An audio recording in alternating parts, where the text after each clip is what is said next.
We have just played and packed away Wayfinders. Look, it's gone. Out there. This was a big seller at Essen. Perhaps because it's colourful, from the same team that bought you Decrypto. And it is a pick up and deliver area control. You pick up the resources and you deliver them, don't you? You pick up the resources at the hangar and you deliver them. Look on BGG.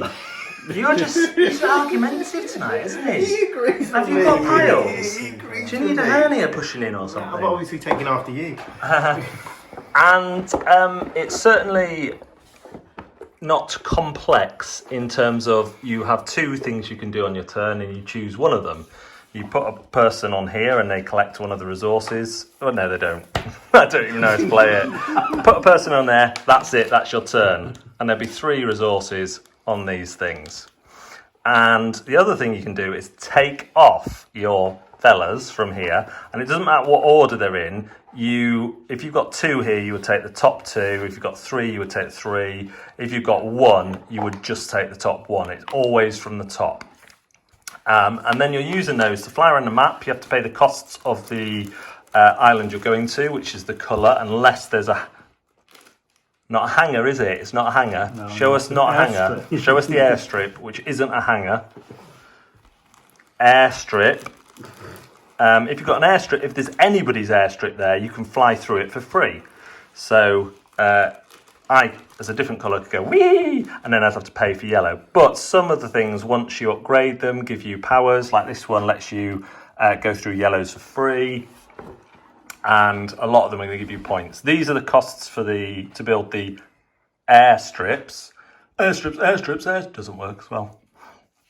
And if someone's in number 1 already, you actually pay those to that person. And the only time they discard is when they take off their workers from the board and they go through. They take off. They move.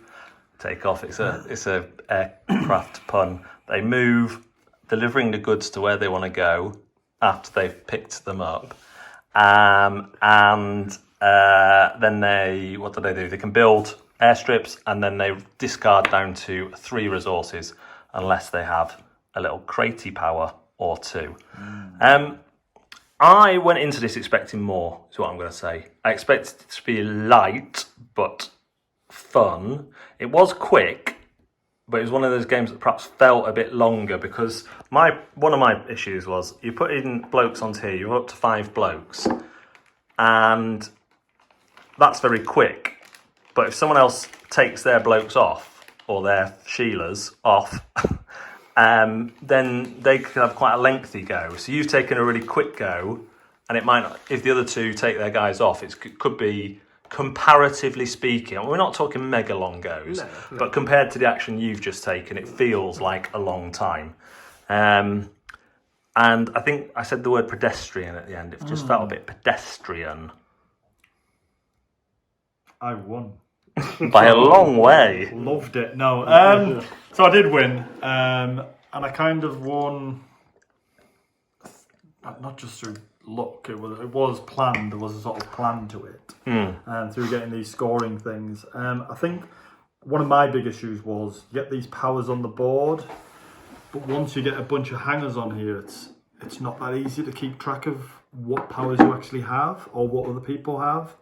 So you're constantly sort of seeking on this board and trying to find out. And I wish there was some sort of reminder of what powers you had. As well, it kind of, there was a bit of logic to it, but there was a lot of just pile your guys in here, then pull off, and then work out where you're going rather than structure your turns. Tends to be like the first hanger you were placing that turn, you had a bit of a plan for, and then you would just look at what you've got left and then work out where else you can fill in or you know, get a point here and there. So yeah, it was kind of, it's simple, but then it looks overly busy as well, and I think it would actually scare off a lot of people who this game would otherwise be perfect for. I think maybe simple but unintuitive, because very early on, very quickly, moving didn't become that much of a problem because you can move through other people's stuff. Yeah. But then every now and again, you'd be like, I can get there. But every now and again, you'd forget one that you actually have to pay for. So that would suddenly bring your plan to a jarring stop. Yeah. And then you'd either have to try and work out how to get an airstrip there, or like you say, what's the best thing you can do with your resource, the rest of your resources. Well, you said pedestrian. I mean, I think you're being polite by saying it was boring. Really. I mean, yeah, it's... Taking my goes, I enjoyed. I enjoyed mapping out my goes. Yeah. But compared to something like Venice that we played, where the rewards were much better, your plan couldn't really be ruined, so you could plan it on another go. Proper pick up and deliver. Well, no, I would say this fits the pick up and deliver criteria. That to me is like saying potion explosions pick up and deliver, because you're picking them up and delivering it to. It's kind of. I would say this was closer to potion explosion in terms of mechanic than a pick up and deliver. I think kind of splitting hairs. Maybe, but ultimately it's just because you like pick up and delivers, you don't want to hate one. Quite possibly. But yeah, it like Simon was saying, it'll scare off a few, newbies as such. It's almost overcomplicated for them. Well, not overcomplicated, but just not, like you say, intuitive for a new person. And it's probably a little bit too simple for regular gamers as well. And maybe slightly too long for a filler. I think it felt longer than it was. I think that was the problem. That's not a good thing either. No. But I don't think it's too. I don't think it would have taken. I don't think it was too long for. Ultimately, I don't think it was way over what I would expect a filler to be in anything other than how it felt. But you're right. That's not a great sign. The other thing we said was that I was hoping for the type of game I could play with my boy, my family, and I wouldn't play this with them, and that's simply because it would be a ball ache to teach and continually teach, because you can't give them everything at the start, and you can't. I don't really think when you've got a 5x5 grid, you can't give them enough just to get them going. I mean, you could say, well, you're only really going to get to the first few islands, so only concentrate on them. But kind of, you want to go onto the side of the board where most of the stuff you want is, don't you? You certainly went for upgrades that you were clumped together. Yeah. That you wanted. I went another way. Yeah, Simon just went for the points and won. Yeah. And that's the thing, isn't it? Is too many upgrades, you're not going to get enough points. Have another one called Yukon Airways, which will, I think, be more like a pick up and deliver to you. It's a similar theme. You're picking up cubes and delivering them. I think probably because you're finding this a bit abstracted out from where you actually are on the venue. But that, I would say, most of my problem is with that. It is with that board and how that is nowhere near as satisfying. Even taking your guys off isn't satisfying, and even having resources on islands which you then flew to and went and picked up.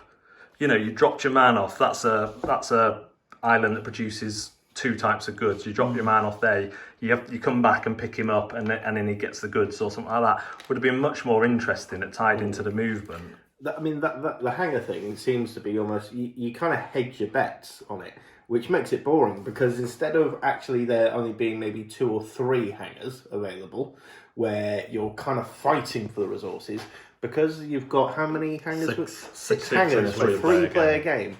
So you completely spread out. Like I say, hedging your bets, you're gonna get a few that you want, instead of being agonisingly I can't get it, which while maybe annoying, actually adds an element of the game that could be fun. I wouldn't like that in this setup though, because then you'd have the added frustration of when you take your guys off, you're not getting anything what you want anyway. So that would be even more frustrating for me. But then, I don't know. I didn't really feel like the resources were big though.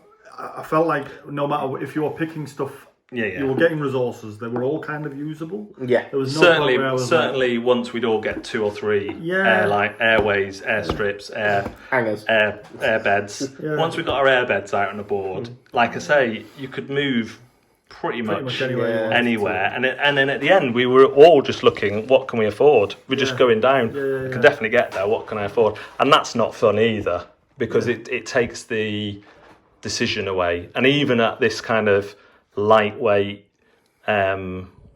level, you still want those decisions to be interesting. Mm-hmm. So I think a turn, because there's this little turn order thing which I think's neat. A turn's really simple. You either place a guy, or you pull all your guys off, and then you go through and do your airplane thing. You do your airplane thing, and I've been avoiding saying that. But when you flip it over, that is for a new well, even this introduction game. Multiple airstrips. I was like, what's that mean? I have to go check that, because that's not. Yeah. That doesn't mean multiple airstrips to me. That's the island. Yeah. What would have been it's cool? quite daunting, It's quite daunting for. What if you had something on the board where you place your person? So maybe you place them at the back, and when someone else places it on, they're not only. Do you know what I mean? They're not only they're pushing you up, and suddenly you get a better reward. So you're incentivized to take off because you also get your upgrade there, or something like that. Or while you've got a man on there. You've upgraded your storage, but as soon as you take him off, do you know what I mean? You're back down. It could have been, like you say, ways of tracking things. This could have all been points, and kind of bonuses could have been done on here. Because that is my big. I enjoyed the moving around, the puzzle of that. Like I say, although it felt long for this game, it did move quite quickly because you were quite free. You quickly go, I don't want to go there, no, I want to go there. So it only felt long in comparison to the rest of the turns being that. And that's it.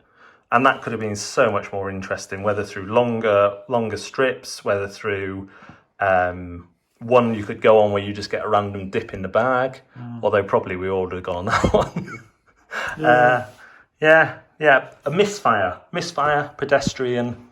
Apart from the artwork, it looks amazing. The package is fantastic. Variety in it as well. We didn't use all the tiles at all.